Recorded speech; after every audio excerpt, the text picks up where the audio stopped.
British prosecutors said they will charge 2 former top executives of News Corp's UK newspaper unit and others with crimes as part of a bribery probe, expanding their criminal prosecution to include journalists at the company's tablet, The Sun.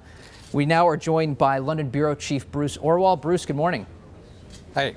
Before we get started, I should note for everyone, of course, that the Wall Street Journal is also owned by News Corp. Who is being charged here?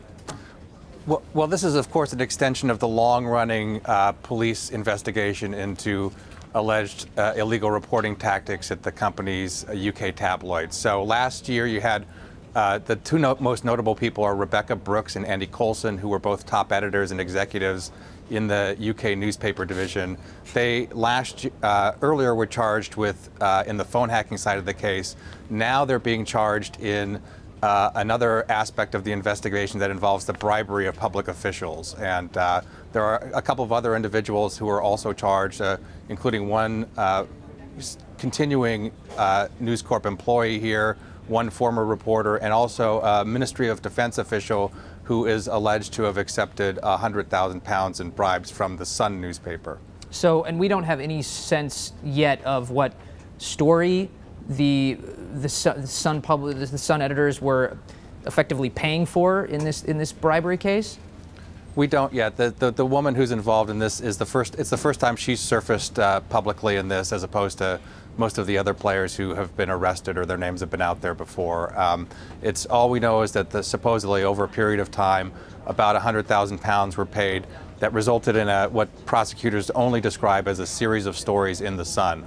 Okay, now, just to set context here, other news organizations have been known, for instance, to pay for interviews, for instance, but this is different.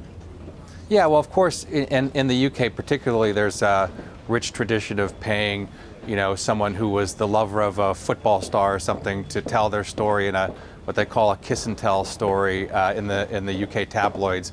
Obviously, paying money to a public official, a police officer, a defense official, whatever it is, to procure information is something that prosecutors say falls into the category of bribery, not just paying someone for information.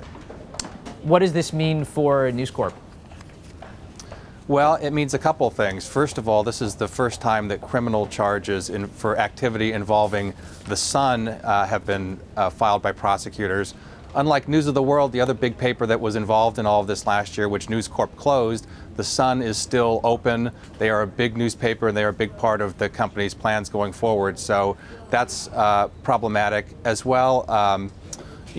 It's just going to extend the shelf life of this whole situation, a bit further. The phone hacking trial involving Brooks, Coulson, and others is scheduled to begin next September, which is about a year after the charges were all completed and filed. Now you're going to have probably another year or more wait until the bribery trial begins. So this is probably headed into 2014 territory as a headline for News Corp.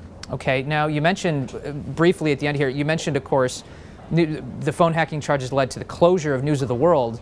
What could be the fallout for the Sun? I mean, is anything that drastic in the cards here? Well, it's a trickier situation. The company is thought to be not considering closing the Sun.